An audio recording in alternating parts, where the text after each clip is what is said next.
Dopamine swipe, dopamine swipe. Followers, likes, double tap. Now they control your life. What is going on, beautiful people? Welcome back to the 817 podcast, where we talk about the lovely city of Fort Worth, Texas. We get into politics, business, culture, trends. If it impacts your daily life or the future of your prosperity here in the city, we discuss it every week. We do 3 short stories, 1 big story, wins and losses. But today we have a treat. What's going on today, Ann? Well, we had a guest today that went into a lot of detail about journalism and the state of journalism here locally in Fort Worth. And because of our traditional format relies so much on the work of local journalism, we just felt like turning over the whole pod this week to that topic would be better than trying to sort out some short stories and some wins and losses like we normally do. So normally our format includes 3 short stories, a big story, which sometimes is a guest, and then wins and losses for the week. But this week, we're going to concentrate fully on the guest that we had today. Yes, and that is Kaley Johnson. She's a freelance journalist, but spent 5 years at the Star-Telegram. Quickly, Kaley Johnson also just became a leader of journalism locally, as she really was involved with some of the team at the Star-Telegram with the strike.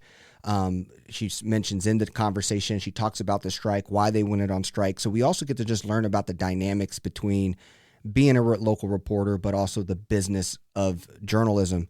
And so I truly believe that this hour you're about to share with Kaley and us is the best context building for you as a intelligent person trying to think through your own narrative, to see how the sausage is made. And this is what we get to do with Kaley today, and I'm really excited. I nerded out. We could have gone an hour longer and gotten even more detailed, but we didn't want to take over too much of your time. So enjoy the episode.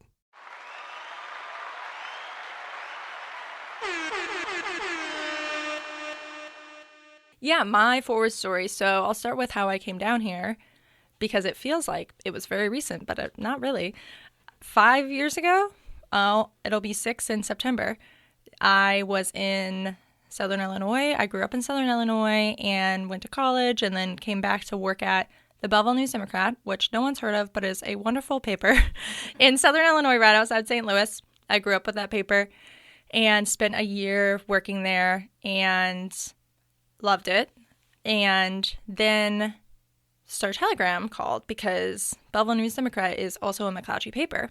And so basically they needed somebody at the Star-Telegram to fill a breaking news position, and they, identified Belleville News-Democrat as basically stole me from Belleville News-Democrat. And so I didn't apply or anything, and I had no plans to go to Texas. I had never been to Texas before. I came that kind of same way. I had no plans to come to Texas. I didn't plan to stay in Texas when I came to Texas. So similar story, but not for working at a paper. But sorry. Yeah, but I feel like that's how people they end up here. Is they're just like, I had no plans, and then suddenly Texas called me.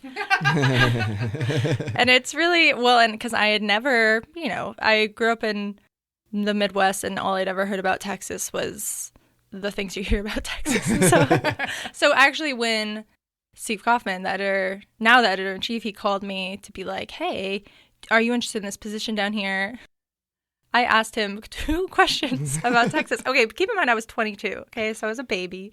And You're all grown up and mature now. Now I'm 20. I just turned 29, so I know everything. Yeah. I'm so old. But at the time, first of all, I Googled to see if Fort Worth was by the ocean. There is a significant portion of Texas that is on the Gulf, which it's funny because I came from California where we have a lot of ocean. And I was told, if you're used to East Coast or West Coast, you're not going to be satisfied with the Gulf Coast. Mm-hmm. So, yeah. Yeah, well, and I, like I said, grew up a bunch of cornfields. So I was just What was your second question, by the way? Oh, my second question was I asked Steve Kaufman about, I was like, yeah, I'm a little nervous about scorpions. Which should have been more cockroaches, I think, maybe. Yeah, large cockroaches were something that I had not seen until I moved they're here. humongous. As big as small mice. All the bugs down here are insane, but should have been more worried about snakes. But we'll get to that later. But but so and then basically I came down here to visit. Okay, and then got the job. started working here, and I have now fallen in love with Fort Worth, as people tend to do, because it is such a weird little huge city. You know, it feels small and it's not. It's lots of contradictions, and I really love it. I have such a good group of friends here now. Me and my boyfriend have a little house and our cats, and I just love it so much. I was at the Star-Telegram for 5 years and did breaking news, criminal justice coverage. They called the position Seeking Justice, which was kind of like whatever I wanted to do, which was nice. And then I left in October of 2023, and now I'm freelancing. So that's kind of Fort Worth story in terms of, you know, career and that kind of thing. And you know, the only other fact people know about me is that I foster kittens, and that is something I talk about constantly. So I feel like that has to be in there too. Well, I'm glad you're doing that, because we need people to do that. So. Yeah, I always have like a little bunch of kittens running around. So Yeah. My husband has allergies, so we can't have any furry creatures in our house. oh man, Yeah. you know, some we cats tried are... the cat. We tried, and I was vacuuming every day and all of the things, and we ended up having to rehome our kitty Sterling, which he feels bad about, which is Sterling. why he never let our kids have a dog, because he was afraid that same thing would happen with That the is dogs. fair. So. But now my 26-year-old child has a dog, lives on his own. So he fostered and then adopted. Oh, that's so cute. Yeah. Yeah, fostering it's really challenging, but it's so fun. Both my kids did all of their volunteer work that they had to do for graduating from school at the animal shelter in Fort Worth. So they're very They were animal tender-hearted. Yes, they were. Absolutely. That's what I say. My poor deprived child now has a dog. And he loves that dog. Like Oh, okay. nobody's Well, business. he's happy. We're then. getting off Yeah. track. EJ's giving us the side eye. Sorry. So tell us, so you said you love Fort Worth. Why do you love Fort Worth now? You said the contradictions. Talk more about, or the small town, big town. What's the... Yeah. Well, and it's so funny because I've always been, well, for a few years, I was like, yeah, Fort Worth is cool. But then my boyfriend's parents came to visit, and I would not stop talking about Fort Worth. Like everything we passed, I was like, oh, that's the Water Gardens. And did you know that was featured in Logan's Run. Logan's Run? And, you know, I'm like, oh, it's called Panther City because of this thing. And halfway through the visit, I realized, oh, no, I love it here. You know, it's a city that really captures your heart. And it also took me about 10 seconds to jump in on the Dallas hate, which now I feel like I've grown from, and I'm like, I can love Dallas Yeah, for its there's own. things to do in Dallas. I don't have Dallas hate like some people do. Yeah, you know, but Fort Worth is so fascinating to me right now, especially because keep in mind, you know, I've been here for 5 years, so I'm not like a history expert in Fort Worth, but it feels to me like Fort Worth is a city that has this super rich history in all these different areas that for a while it tried to ignore. And now it seems like maybe it's trying to, either it is trying to reclaim it or the people here are reclaiming it. For example, Jess Hard and I worked on a story about the drag ban in Texas, and part of that was going into the LGBTQ history of Fort Worth.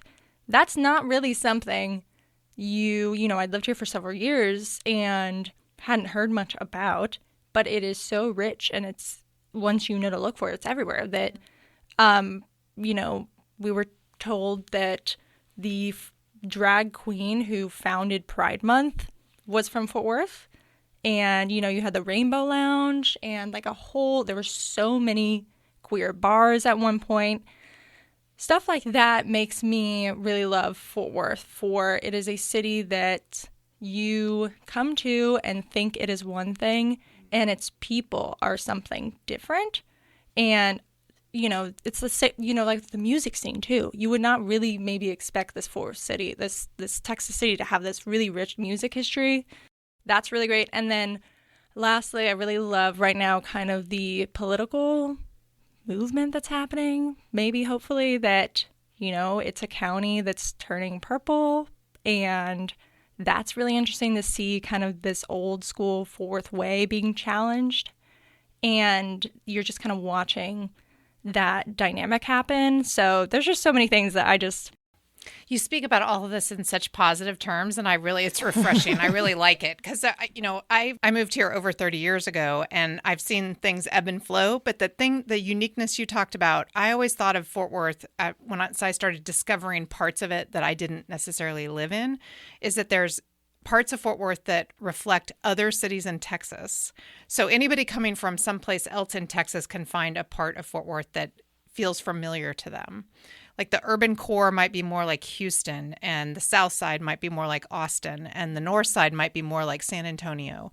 But if people come here, they can find an area of the city that feels comfortable and familiar to them. That's so But interesting. everything that you were just saying, that whole tagline that Visit Fort Worth has right now of the unexpected city, it literally, I'm like, they kind of put their finger on the pulse with that, because what you just described is... Right. It was really, you found unexpected things here. You're right. Oh no, because I rolled my eyes at that at first. I still do, so it's all good.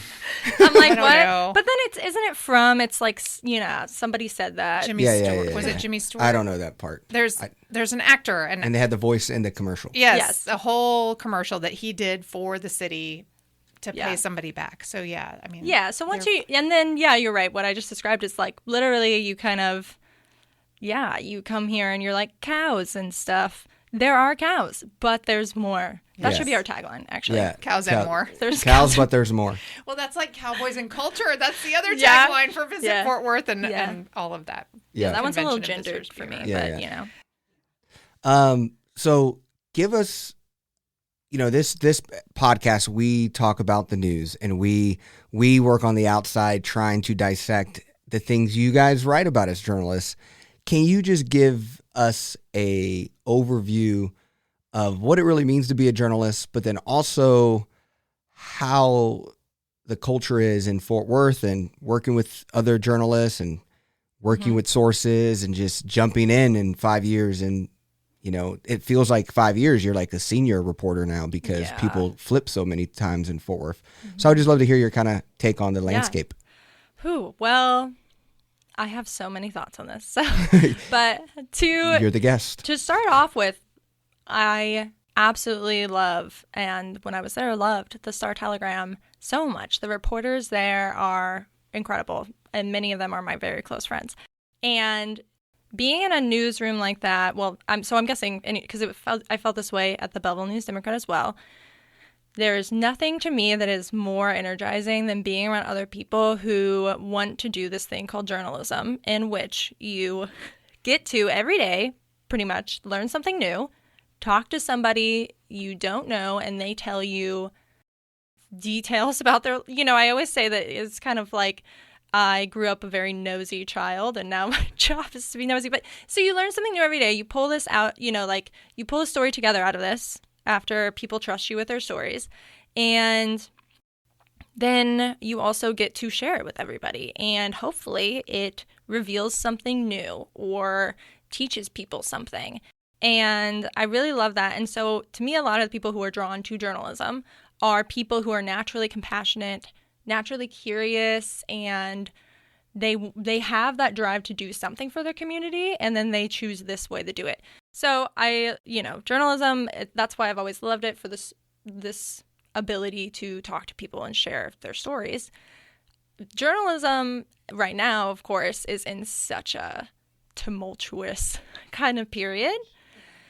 And was my experience at the Star Telegram for sure, because it's this place I absolutely loved, and then I had to leave. I mean, if I would have preferred to stay at the Star Telegram in some ways. I'm glad now where I am, and that's kind of the vibe of a lot of people in newsrooms right now, not just the Star Telegram, is, wow, I really love my job for some aspects of it. This is what I wanted to do, and I know I cannot do this forever because of lots of issues, but primarily, of course, pay.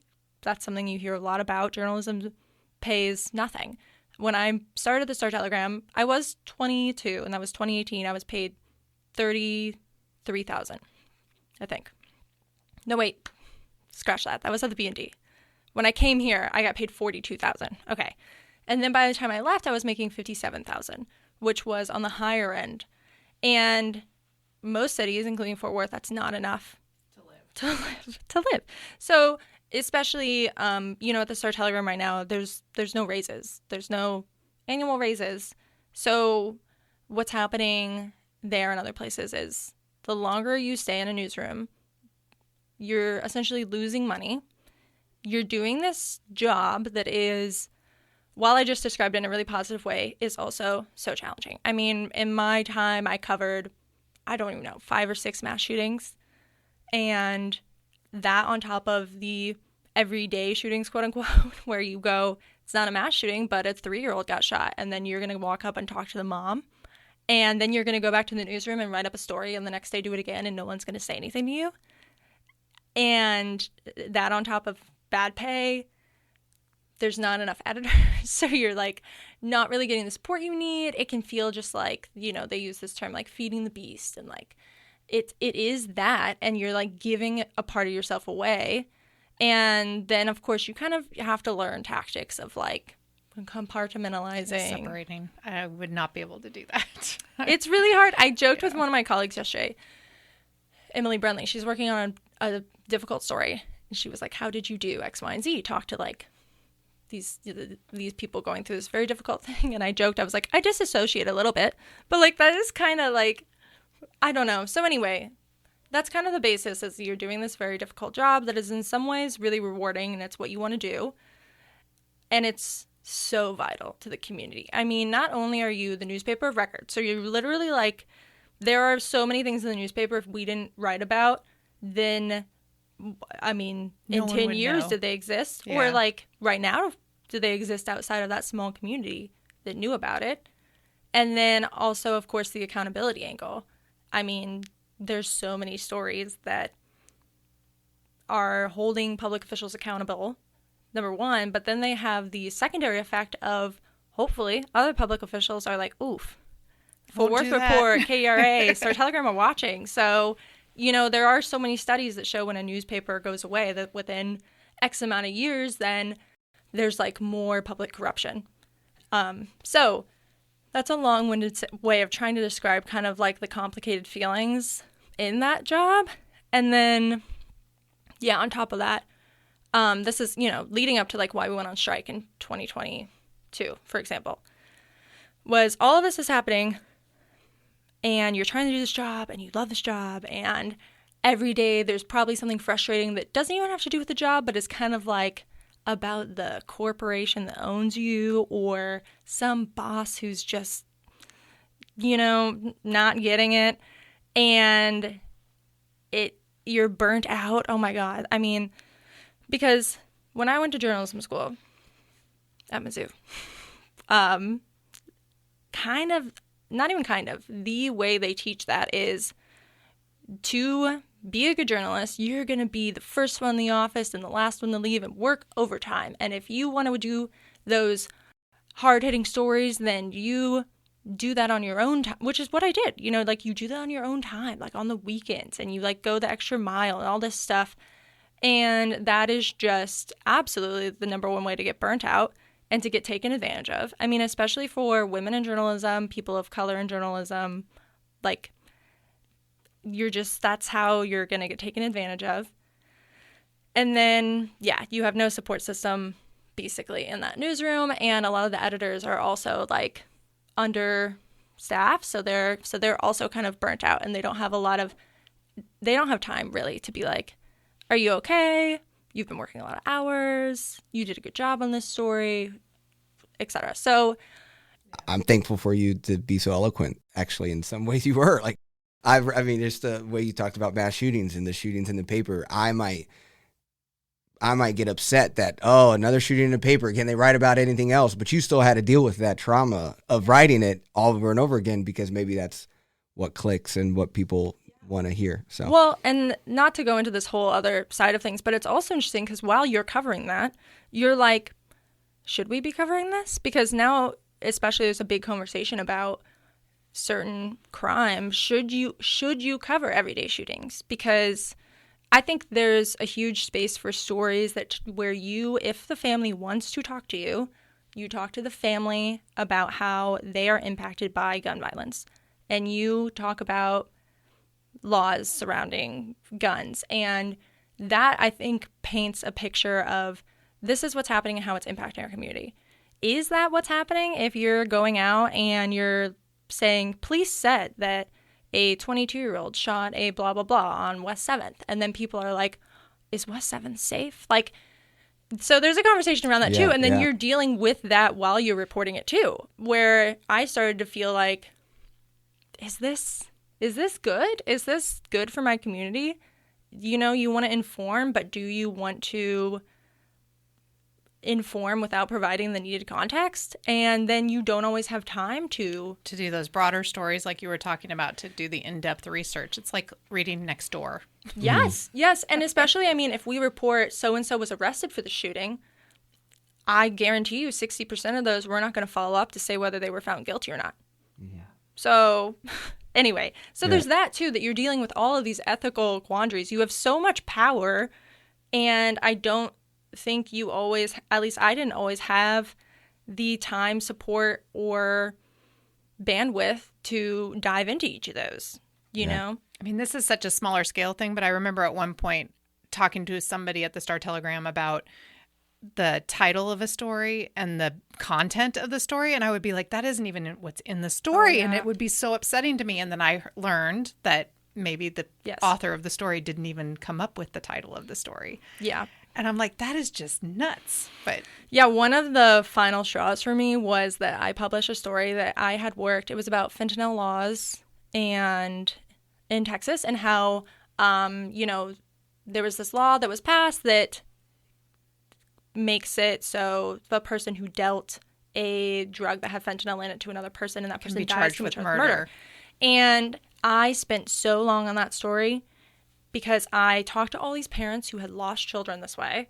I tried to talk with people who had some connection to someone who was addicted to drugs, and like talked with Sheriff Bill Wayborn about his interpretation of this law and pointed out how it's kind of being interpreted differently.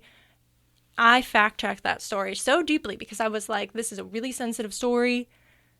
It's so important to me to not sensationalize this while also getting at why it is a huge deal, and also not painting anybody like the quote-unquote bad guy here.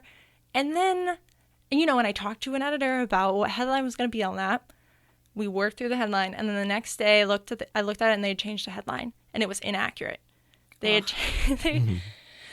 changed it to, instead of this many people had died from fentanyl overdoses in Tarrant County, they changed it to Fort Worth, which is hugely different. Yeah. And that got to me because I was like, I was trying so hard not to sensationalize this, and I fact-checked this so deeply, and then you're just going to change it because it sounded better.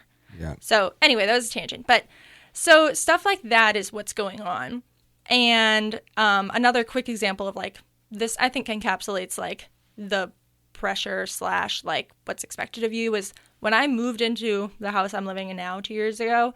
The day I was moving was a Saturday, and we had the U-Haul for X amount of time. We had all our friends helping. We're piling everything in. It was cold. It was windy. It was a miserable day. And I got a call from my editor because that was the day of the Colleyville synagogue shooting or the hostage situation. Yeah. And that was connected, if you remember, to Afia Siddiqui, who is incarcerated at FMC Carswell. So my editor called me. He's like, hey, you are the person who knows about this. Can you please write a story about it? And I was like, I am moving. And he was like, yeah, but. And I was like, okay. So I ended up having to leave all my friends and everything with the U-Haul, go into my house that has no internet and no heat. I'm sitting on the floor calling people and writing this story, and send it off. And that was it. You know, it's that all the time without kind of any, it's not like you need someone to be like, you're doing amazing. You know, I know that sounds... I need people to say that. That's so millennial. It's fine to say that. That's so we all need millennial. positive reinforcement. It's never going to happen. I got to write that down for Ann later. You are doing amazing. And you're doing amazing. You're doing a great my job. husband says that to me on a pretty regular basis, so I think I have the support I need. That's so funny. Yes. So this is pre-strike. Yes. All Sorry. this. No, I kept being like... No, this is good. Because I think it's important to... Yeah, like this is... It's like... that pressure is building. And that's just me. And then you have everyone. Meanwhile, we're owned by a corporation that could not understand news if they tried. You know, Kristen Roberts was the CEO of News at the time. She's the one who, I don't know if you saw this now recently, she created the Taylor Swift beat at Gannett, which is fine, except that she said, this is how we're going to save local journalism.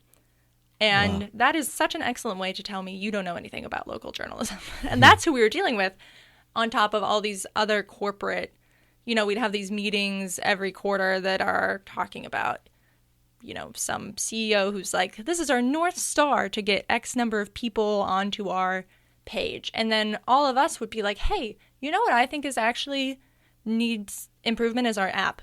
Because, as everyone knows, pretty much... You got to log on over and over and over again. Yeah, and so how frustrating is it to hear, at some point, Steve Kaufman literally said, what needs to happen here is you all just need to do better. And all of us, I mean everyone in the newsroom on this call is like, what about the app issues? What about, you know, people hitting the paywall? And is there anything that we can do to... Because I'll tell you what, I don't want people to have to read or have to pay money to read my stories. Yeah. But that's, I mean, that is kind of how you fund journalism now. But all these things, and then you're just hearing, you just need to do better. And so we had unionized 2 years before. We'd been in bargaining for 2 years. And so on top of everything else, you're also in a virtual room with this lawyer who's getting paid lots and lots of money, and a couple of people from McClatchy who have no idea what journalism is, and they're telling you, hey, your proposal in which you have done research on what you need to make in Fort Worth to own an apartment is ridiculous and audacious, and we're going to pay you $10,000 less than that, and you are going to be happy with it. And so for 2 years, we were in these bargaining sessions, our bargaining team. I mean, it was just like getting punched in the face every time you go in there of, we don't care what you do, and you're replaceable. And so finally, we reached a point in bargaining where it was, so our strike was an unfair labor practice strike because they were participating in what's called bad faith bargaining. We would give them a proposal, and by we, I mean our bargaining team. I don't want to take credit for that. Bargaining team would give them this well thought out proposal of here's what our sick leave should be based on the industry standard and blah, blah, blah, blah, blah. And then they would be like, oh, and then cross it out and send us back our existing company policy over and over again. So finally, our bargaining team was like, we are not going to make any progress here unless we go on strike. And if you had asked me when I started at the Star Telegram if I would go on strike, my answer would have been a huge no, because I'm like, that's so scary and we're so important and we need to cover the daily news and etc. And then you reach a point where you're like, oh, for the sustainability of this newspaper, we have to do something. And the only real tool in your toolbox as a union at that point is to strike. So it was a big decision. And then obviously we went on strike. In November of 2022, we ended up being on strike for 24 days, if I remember correctly. And some of the main issues in that were, like I said, it was technically a ULP strike, so it's about that they're not bargaining. Some of the main elements they weren't bargaining over were wages. So we would continue to say $57,000, according to the federal government, is what you need to make in Tarrant County to make a livable wage. And they would say, okay, how about $45,000? And then we'd be like, how about 55? And they'd be like, how about 45? Just repeatedly. So we started, that first week we did a lot of picketing. We, to be honest, I think a lot of people didn't think the strike was going to last that long because we kind of thought, okay, McClatchy is going to realize it was an obvious, everyone knew that they weren't putting forward their final proposals, They were like, we're not there yet. And we were like, we have been there. So, but they just kind of kept dragging it out. I think at some point they were just mad that we had the audacity to demand these things. And they were like, what are you, who do you think you are? And we're like, we're the Star Telegram. so, and it was a really, really difficult time. And I think that I am so glad we did it. I'd do it again. But it was for a lot of people, I think it was kind of I mean, they, the day we went on strike, they were like, your health care is gone. I remember all of this. I knew a few reporters from the Star-Telegram at the time, and so they were asking people to support them publicly, and I did that on Twitter. I don't know how much work, how much that does. Everybody counts. And then also contributed to the fund to support you all while you were doing that. So, but I don't know if I would have done that if I hadn't been in public office and ran into Luke Ranker at city council every week where he would tweet about what we were doing, because I thought that was a really important, incredible coverage that needed to happen. Yeah. I heard he was here this last weekend. He was. We were all together for a minute on Sunday. Yeah. It was really fun. Yeah. Nice. I tried to get him to come back. He's a planner now. Yeah, and it's funny because a lot of the stuff you're talking about, I'm like, if I hadn't gone into planning, journalism sounds like 100%. something that I would totally be interested in. And I think I might be partially responsible for Luke leaving journalism and going to planning school. Sorry. How dare you? But I tried to get him to come back to Fort Worth to do planning and, couldn't compete with his hometown. Yeah. So I mean, Luke also kind of gives the example of, we've been doing the pod now for a little over 3 years, and to see the talent come and go. What kind of journalism do you think we can do if that wasn't the business model of getting a 22-year-old, work him to 27, up, now let's get a new 22-year-old who knows nothing about Fort Worth, get him to 27, up, let's do it. Like, what quality or what maturity in the craft could we build in local journalism if y'all did have livable wages and you could do the job longer? I'm so glad you asked that, because that's something I hadn't brought up, but it's a huge detriment to local news. The business model that has been set up, and this is not recent. This has been journalism's model: is bring in young people, pay them nothing, burn them out, send them out the door. And when I first started the Star-Telegram, immediately they did buyouts, and I saw Bill Hanna and Deanna Boyd and all these other incredible people, Diane Smith, they all left, and with them they took their institutional knowledge. I mean, being here for 34 years and watching this new crop of young folks come in, I was like, who are these people and what do they know about Fort Worth? Because clearly when you're here, in the beginning, you really, really don't. And to your credit, many of you have fallen in love with Fort Worth and have really learned and put effort in. But as someone who had been here for 33 years, I watched that happen and was very distressed by it. Yeah, it's because distressing. It's not that I don't want anything to change in Fort Worth, because a lot of people are, they fall into that category of wanting to dip everything in amber and have nothing change and have no influence from anywhere but Fort Worth and the people who have been here forever. I don't feel that way. But it was having some institutional knowledge is important to do a thorough job, not the only job, but a thorough job. It's so important. I mean, because, now I love Fort Worth and I know some things about Fort Worth, but how many years does it take to learn of course you're still learning the in-depth history, the context in which everything happens, and bringing in young people. Yeah, you need both, and there's just not a business model there for keeping and retaining talented, dedicated journalists, because not only are you not paid properly, so you financially cannot stay that long unless you have some other way of making ends meet, which a lot of people do, work second jobs. When I worked, during my time at the Star-Telegram, I worked at Starbucks in the mornings. I, at one point, cleaned houses. I babysat, and lots of people do that. But eventually, the older, I was talking about Anna Tinsley and Gianna Boyd and all of them, they had to leave because they were trying to put kids through college eventually, and with them just took all of the deep background needed and all their source. I'm not saying they didn't share them and we're just but you can't replace that. It's irreplaceable. The relationships. It's not just a source, but relationships with those people. Stories that they wrote 10 years ago that they're going to know when something similar happens, or they're going to know the history of how this area was gentrified and the impact that has on. I've actually sent old articles to current reporters when they've asked me to speak on different topics that they're working on. And they weren't, I mean, in the organization that they work for, were unaware of some of that until I sent it to them. So, Yeah.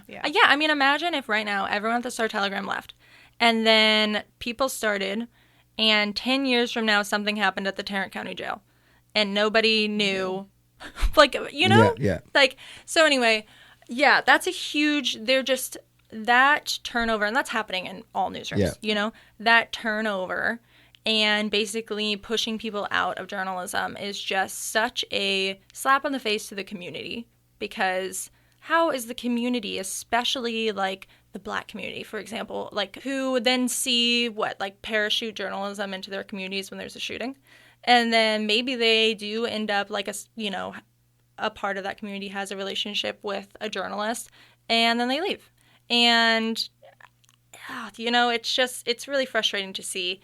And my beef with some of the Star Telegram editors was that they didn't see, or at least wouldn't admit, that was even a problem.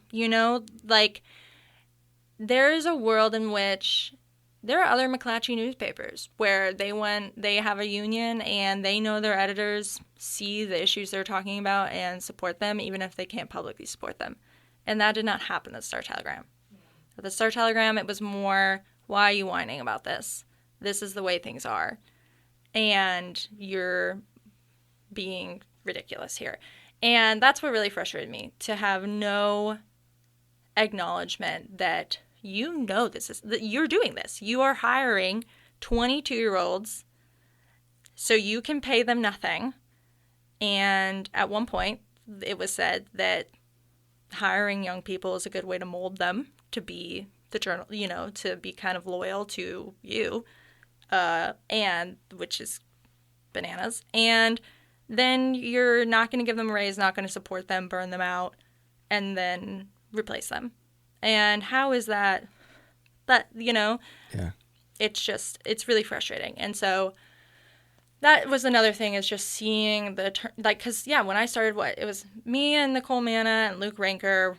I love that. That was a dynamo there. That was a team. We talk about them still. I know. That was a team. Yeah, it was so great. And I left partially because, I left mostly because of all those issues that, and getting into wanting to do in-depth work that takes time. That's not really something that works in a model where your current obsession is clicks on X number of stories. One of the biggest point of tensions I came across was that there was a quota on the number of stories I would write per month. And that was a step forward from the clicks I would need to get a month. I was like, that's ridiculous. Oh, wow. Those headlines, that's what made me crazy. Because then it's about the emotion that you can arouse in the stories you're getting rather than quality accountability, even if it's not the 100%. And HEB story. which is there's room for that. Yeah. And there is also room for stories that take several months. We were talking about that, how long sometimes these stories take. And when you aren't given the room or support to work on those stories and are instead told, where's your 12 stories a month?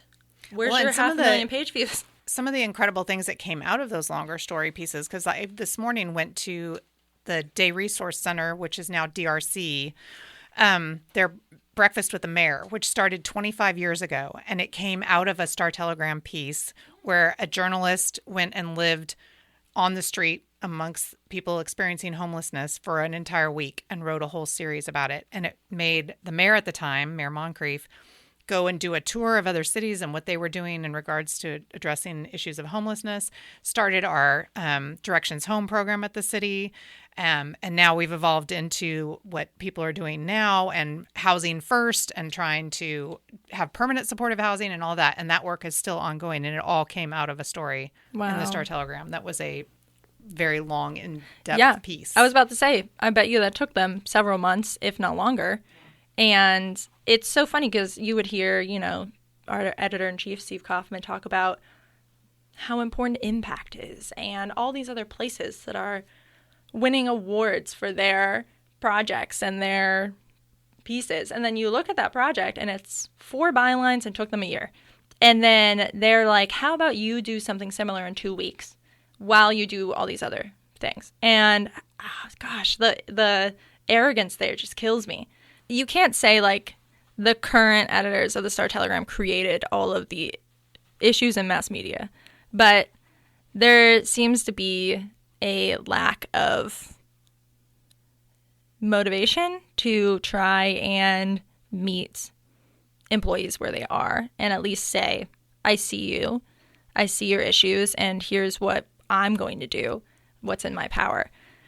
So let's also, like, I would love to get your take on, the also now going like macro, looking at the people of Texas or the people of America, and their interpretation of mass media or newspapers or their mainstream media comments. If you look at, do you trust journalists? By party, Democrats much trust journalism than Republicans do. So what's also kind of your take of, not only are you working your butt off and dealing with a system that's exploiting the energy, it's also then the people you're writing so hard for actually think you're the bad guy. Oh my God. Yeah. Yeah. Well, and it is interesting because I actually, on a local level, most of the time, if I told someone I worked with a Star Telegram or someone emails me or someone shares my story, it's almost always, if not like positive, it's not, look at this lying media group. It's like, oh, look at this story that is about my community. So I do think, while there are so many polls that do show that like half of Americans don't trust the media, I do think that breaking it down a little bit helps, because I don't think people often differentiate between national Fox News or whatever and Fort Worth Report, because I think if you ask people here, do you trust Fort Worth Report? Many people would say, yes. So I do think that that's my trying to be optimistic spin on it. And my experience, I very rarely got, like, of course you get those emails or phone calls where it's like, you liberal, lying, whatever. And then you kind of chuckle over it. You get those when you're in public office too. Do you think they're all from the same person? Like one or two people sitting around shooting them off? I think on social media, that's definitely, the commenters on social media tend to be the same people. But I will say, so there's that local perspective, but January 6th, seeing that, what did someone carved on the Capitol door? What did they say? It was like murder the media or something. Oof. I mean, that like knocked the wind out of me because, I see myself and my colleagues and peers across the country doing this job that is wonderful and thankless and difficult and so important. And then you have this weird, it's like an actual threat. I mean, it's like a physical threat to your physical well-being. It's like you have this national conversation happening about, like, are journalists the enemy? And I'm like, oh man, I'm just trying to like go home at the end of the day and feed my cats. Like, that sounded like I was like a 60-year-old lady. I am almost 30. Like, it's because I am a almost 30-year-old woman with lots of cats. But I only have 3. Okay, but it's just bizarre. It's just kind of and then, I know people in my family who are like, quote unquote, anti-media. And I'm like, do you know, you're talking about me. I think it's similar to, people have this like image in their head of some media personality who's making things up. And I don't know how you combat that except for with like more media literacy. I think so much of it is just a misunderstanding. And I get that so much. Even people will ask me literally, like we were talking about, how do you report a story? How do you find your stories? Does your editor tell you what to say about the mayor? Like, and there's just a basic lack of understanding there that I don't know how you fix that. Like, I wish there was just like lots of campaigns about, hey, do you know this is how journalism works? And like, I think that some So things, many things are parallel to cities. I'm like, everything you're saying, I'm like, I wish there was more information for people to understand how cities work. yeah, because you probably, it's like, oh, your city council person is plotting against you, and it's like, well, I'm actually just Trying to get some bike lanes. Or just trying to get some bike lanes. I think it was a lot of as a representative, you're supposed to be representing the people. And so individual people would come to you and say, your job is to carry forward what I'm telling you. And then you're like, oh, no. I represent all of these people. So what you're telling me is complete polar opposite of what this other person, who I also represent. And as a journalist, you're impartial and you're bringing forward the facts. So that's when they start being accusing you of things. It reminds me of, I see a lot of parallels as well between journalists and teachers. And it reminds me of, people being like, teachers are teaching, They have an agenda. They have an agenda. They're turning your kids against you and pushing, I don't even know, like whatever on them. And the teachers I know are like, I'm kind of tired and I don't get paid a lot, but also I mostly just am hoping my kids take out their Apple earphones and Actually pay attention to listen me. to the class. So it's just like taking away, I think, some of the mystery / stereotypes and misunderstanding. Like, people, I think, form these inaccurate notions about things they don't understand.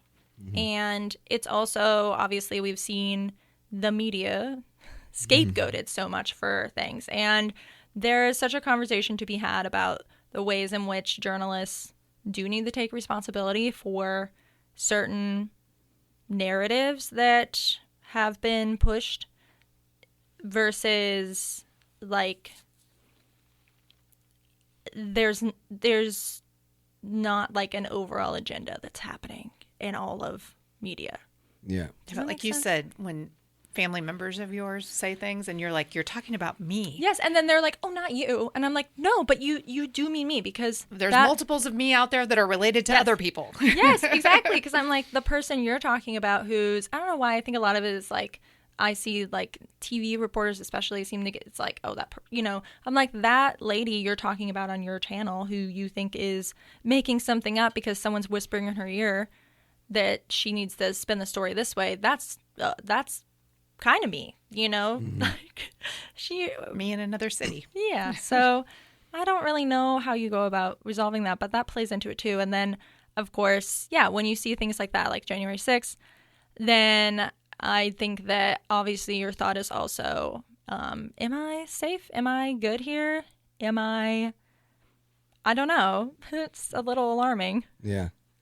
I would love to know, like, and you probably don't have an answer to this and I just could cut it out, but if you could have a whole year to write a story about anything in Tarrant County or Fort Worth, what would you spend that energy on to look into? Okay, I have two answers for this. One of them is what I'm working on, so that's really great. That's I'll say, like, it's fine, because anyone who has read anything of mine maybe knows that I write and have written a lot about FMC Carswell and federal prisons, and that is my passion, is to write about how these federal facilities are operating, because they're so opaque. It's very difficult to get information. I mean, even when you look at Tarrant County Jail, and they are required to publish online when they have a death and establish the cause of death. Federal facilities don't have to do that. There is so little information on people who are in those facilities. So I'm working on a very long story now that's kind of been in works for several years, like I said, about some of these facilities and the issues that go on there. And that's part of the reason why I left the Star-Telegram, was because I wanted to just have time to focus on this. And I'm so happy that I'm able to do that. It's really exciting. So we were together on Sunday, and I had to run, and because I was going over to the Rosemarine Theater, where an organization called Women in Power Empowering is a Tarrant County Black Giving Circle of women, and they sponsored a screening of a film called Breaking News, which is about the 19th News, an independent nonprofit newsroom that started in 2016. I think it was right. 2016, but it's a documentary about that. And I just showed you where I was going and I hadn't even read the full description of it, but when I asked you here today about if you knew about the 19th, you were very familiar. And I feel remiss that I was not familiar before this, but now I'm following all of their media. But I think it was a collaboration with that group that I just described and KERA. And they had a panel discussion Love KERA. that was really, really good. Yeah, I do too.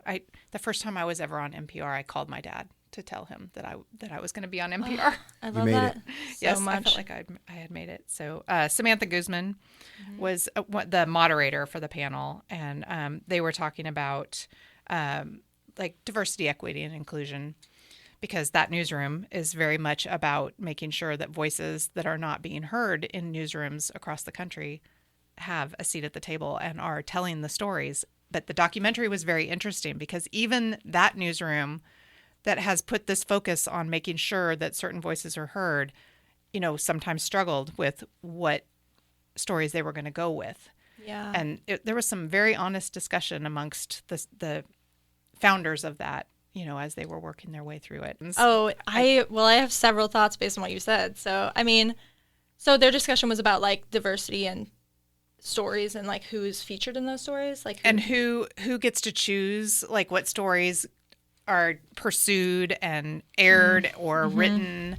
It was Breonna Taylor that they broke that story. I think that it was not being covered. It had happened several months before the George Floyd story. And somebody said, what about Breonna Taylor? This happened 2 months ago. And at first, I think they were like, oh, I'm not sure that's for us. I'm not sure we're going to pursue that. And then an African-American reporter who was part of their team said, no, this is important. Yeah. We need to talk about this. And so but just talking about that. And then LGBTQ issues, they had someone on their team that was trans, and they were shouldering the entire responsibility of every LGBTQ story that they would consider writing. And that person was struggling mightily. And the team was trying to figure out, we got to bring more support. We can't have this whole area of topics be on this one person, which very much, felt reminiscent when you were talking about how heavy things weigh on you as a reporter. But that was just like on steroids, because it was every topic having to do with that was on one reporter, and they were building this newsroom. So eventually they got additional people to report on those stories. So it wasn't all just one person, but even in newsrooms where they're very intentionally working on that, and that's their whole goal, they still had some hard conversations. Yeah. About, I love that. And that sounds like a really great discussion. And it was I'm a glad they great had that. documentary. I think anybody I'll try to find a link so we can put that in the show notes too, so that people can go see it, because I wished I had blasted it out more and let more people know about it. But. Yeah, and that's such a great example because, like you said, their goal is to cover these type of stories, and they have that. So you can imagine at other places where the goal from corporate is to get X number of clicks, then I can't tell you how many times I or someone else would pitch a story, and then we'd be told, I don't know if anyone's going to click on that. Yeah. I don't know who's going to, I don't know that, or they'd look up the number of clicks the past coverage got and be like, yeah, that's not really something people Care about. And oh my God, it just made me so mad, because so many times I would be like, is that the point? Like, isn't there a point where like, people don't care about it because we're not telling them about it, number one. And how, and we're a newspaper of record. Like, you're supposed to record what is happening. Like, there were a couple of, especially city council issues, like something that would be going on. Like ethics? Yeah, and like, Well, because I think there's like this idea of like, oh, like those are like sexy accountability stories. Sorry, I said sexy. I hate that. I wrote one story that was like about it was like a committee being put together where the police chief ended up picking all of the people on the committee. So it came out of the Race and Culture Task Force. Yes, thank you. And they had suggested doing something one way. And the former chief had kind of a committee that he went to for various things. And they stopped that committee. But then the chief that's currently there kind of was going to restart that committee. And instead of being what the Race and Culture Task Force had recommended, it was going to be what you just described. Yeah. Like something appointed just by him. Thank you. My brain like turned off for a second because I obviously pay far too much attention, even after I left office, to what goes on over there. I like wrote one of those stories, and still my brain was like, "What is that called?" Because it's been changed several times. But anyway, stories like that are a really good example where my editor would be like, "Yeah, I don't know if people are gonna click on that. That's not people don't. I don't know if people care about that. That's gonna take some time." And I did end up writing that one, but there's a lot where it gets kind of exhausting to push back on. So I think that's such a lot of those stories are maybe stories that are focusing on a, community that doesn't give that much coverage. Maybe that's why it's not getting quote unquote clicks, because maybe those people have not seen themselves in the Star Telegram in ages, so they don't subscribe. I don't blame them. And maybe if you gave more coverage in general to that issue or that population, then maybe there would be more. It's such a, there's a lot of stuff I feel like is such a, in the short term, short-sighted, kind of like the long-term goal is not thought about. It's what can we do in the next month to get this goal or something. And that reminds me too of obviously having a diverse newsroom is going to lead to more diverse stories, of which course. Will be appealing to a more diverse Fort Worth. Yes. And you kind of see that too. And like, there's a joke that like, if it happens by the editor's house, it's news, because it's like, there's all this construction by my neighborhood, and we should do a story on how much construction is blocking, stuff like that. And so that happens a lot. And so on the other side, if you have somebody who's, they're queer and they're like, oh yeah, in the queer community, they're talking about how is the drag ban gonna impact me as a non-binary person walking down the street? And you need that, because otherwise, maybe editors in their bubble, or like me in my own bubble, I'm not seeing what my coworker from a different place is gonna see. So you have to have that. And that's another issue, that there's a lot of checking the diversity boxes and not a lot of making sure, if you're going to hire, for example, like a young Black woman right out of college, that you're also going to provide her with the support once she gets into the newsroom to actually stay there. And, that doesn't happen a lot. It's kind of like oh, yay, now we have this much quote unquote diversity in our newsroom. That's literally what they talked about in this documentary, with hiring the one person who was trans and then having all of that be on their head, and whether she was able to manage that, or they. Yeah, I think like to me, as a subscriber of the Star Telegram and Fort Worth Report contributor, it just feels like today people still think like, oh, we need to do the sports stuff. We need to do all the stuff that ESPN and YouTube already does better than you, but they can't do the local stuff better than you. So it's like when I see a bunch of stuff that Bloomberg does better than us, ESPN does better than us, then it's like YouTube does better than us. But the local stuff, this is the thing we can do better than everyone else. So why not double click on being that? Because it takes time. Exactly. Too much time, too much effort. Yeah, that's what I was going to ask you as well, is how much of the paper landscape design strategy about like, we don't have a lot of time, so let's put this cop story that was reported by just hearing what was said on the mic or whatever. And hey, let's do the Texas Rangers. Lucas scored 60, and like then we have this one story that local journalism made, Yeah. the Yeah. fold. Yes. Is there a lot of that algorithmic strategy to like make it look like a full paper when really?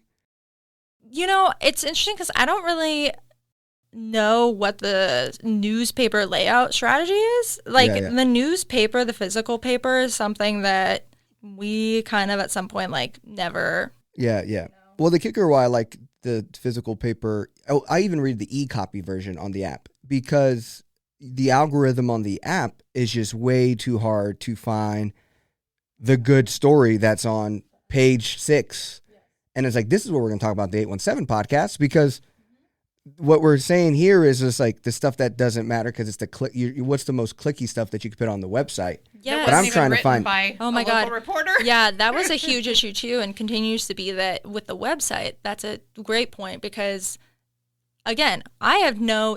The reporters don't have a say in what the website looks like. You're just kind of like, oh, there's my story for X amount of minutes. Oh, and now it's gone and replaced with whatever. But yeah, there's a whole section too that was added by McClatchy that's like a clickbait section, not by, it's not even really by journalists usually, or like it's just kind of algorithm pulled from across the web. And that was a huge issue too, because some of them were like, there were a few that were like offensive or like really bad. And then you see that if you see that higher up on the webpage or instead of your story that maybe you wrote it yesterday, but you spent like 3 months on, that was a huge, that's a slap in the face kind of. So, but, and I think some of that is also to be said for, people in general. I think that people really do want that deep local news. Even it doesn't even have to be like a big investigation accountability story. People just want to see themselves. But I think the people listen to the 817 pod because there's people like Ann who's been doing it for a while, and then she will say something very in tune that you would not get from a newspaper. Yeah, so it's like so a local. You want the acumen. Yeah, you want that, and I think that it's just we're in a moment that's really hard with. You have to pay for the newspaper, but you can go on TikTok and like kind of get something similar. Well, that's okay. You think you can get something similar? I love TikTok, but it has its own place. And some people are doing their thing. Like some people are doing their thing. There is some really great stuff. Journalists doing their thing. Star Telegram has a TikTok. If nobody knew that, Candy Bolden has like single-handedly. Yes, saw that. Made Star Telegram TikTok a thing. But yeah, I would be not doing my job at the 817 podcast if I didn't ask this question, because I'm always given a hard time to cops or people when you look at what they do, the majority of the people in there are a part of one political spectrum, right? They're often Republican. Now, a lot of times people get worked up about newsrooms because usually they're filled with people who are more progressive and youthful. And so how do you think, because then we also have the dynamic where the editorial will endorse, people who completely, you can tell who's writing the stories if you know them and their political views are opposite to what the endorsements are. So the political dynamic of most newsrooms are filled with progressives. Does that create like any self-awareness we have to manage in our own bias? And then two is, but then you have the business entity of Star Telegram that is also then endorses politicians, which you may not even agree at all, regardless if it's Democrat or Republican. The funny thing, though, about the Star Telegram is over the 34 years I've lived here, have seen just as many people attack it for being too liberal as I've seen 100%. Attack it for being conservative. Yeah. So nobody can agree about whether it's one or the other. So I don't know. Well, okay, so kind of two parts of that is one is, kind of the opinion columns, editorial aspect of newspapers, news outlets in general, I feel kind of strongly about. And that it pushes my buttons to see I keep saying my colleagues, but I still my colleagues.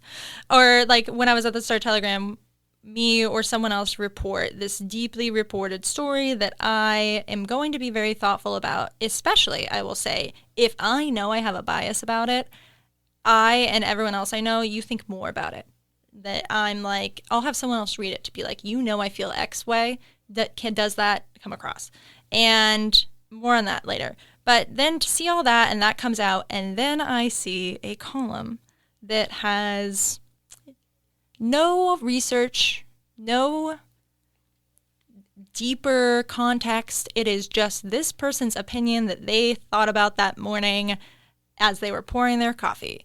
And that's not the case for all columns. Like, there is I think that local columnists actually calling attention to issues in a way that journalists can't has such Bud Kennedy does it, has such a place.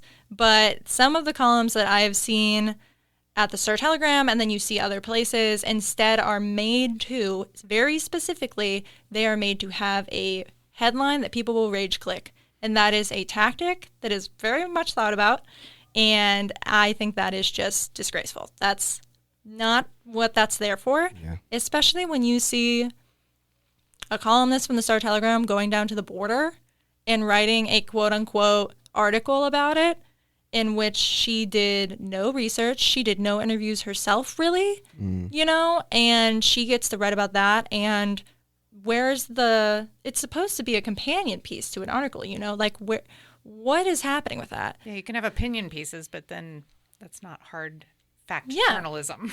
Yeah, and the Star-Telegram especially, and I've asked Kristen Roberts, who, like I said, used to be the CEO of news for McClatchy. She came and visited our newsroom post-strike, and that's the question I asked her. Is I was like, we have multiple, because they were talking about, they're like, oh, we want to make sure we're serving all of the community of Fort Worth. And I was like, well, you have multiple conservative columnists who sometimes will report 4 or 5 columns about the same thing, like abortion, and they all have the same opinion. And then you have Bud Kennedy. And then in between, you have all of this reporting, but where's the balance in that? Because to your second question, kind of about, I'm interpreting it as do the progressive nature of newsrooms impact the coverage? Yeah. And I guess I think what I heard you say on that, which is what I ultimately was expecting to hear, was we're more hard on ourselves to check our bias. And I think listeners and people who just think journalists have an agenda that they're trying to write. I think that's what, ultimately you kind of already hit it for me in the sense of we know that because they're younger, because they're college educated, because they are not super money motivated and, go rock at capitalism. Instead, let's do some community change. These people are going to be more progressive. And so I think a lot of people say, why subscribe to a news when it's just a bunch of progressive 22-year-olds? Mm-hmm. Yeah. And that's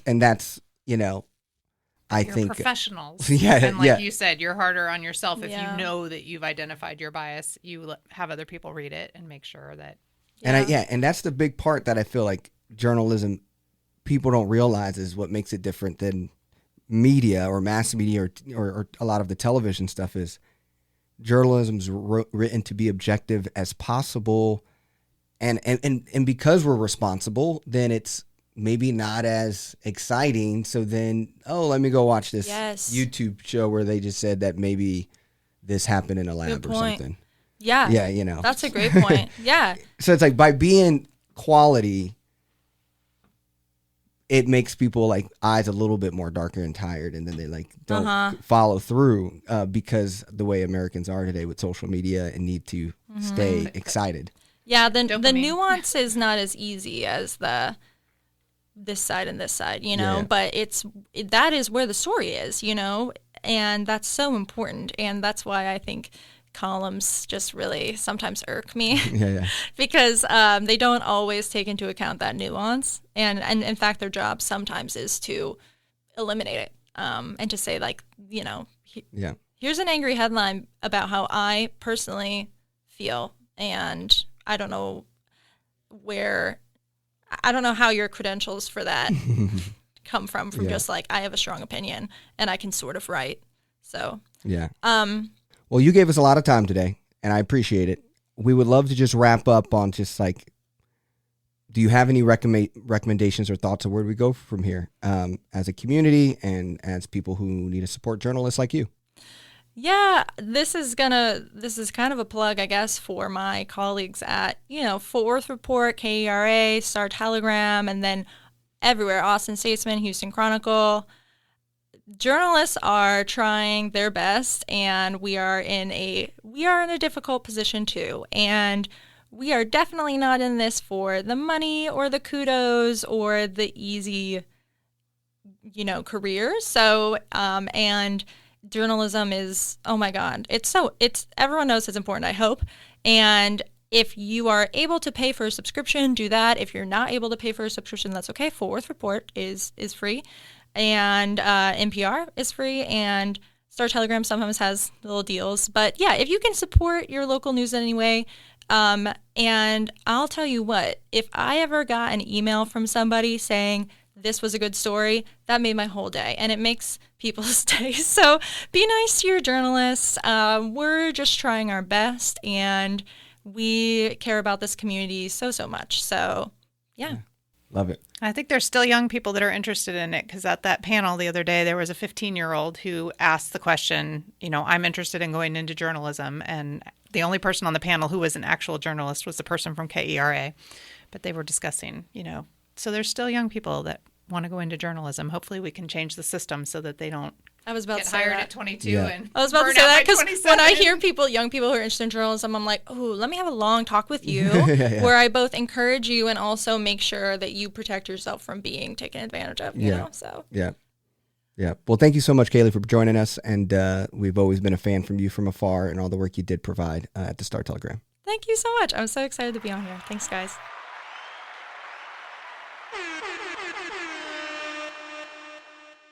So that was a really great interview discussion with Kaley Johnson, and we really appreciate her willingness to come on and share all of that insight with us. We rely very much on local journalism here at the podcast, and we try to elevate the stories that local journalists share in the various publications that they work for, and we were glad to have her come and share some of her insights. So we appreciate her very much. And we look forward to seeing you all next week. We may have another guest, and we will continue on with our bringing you all of the highlights of things that are important to being an engaged citizen here in Fort Worth, Texas.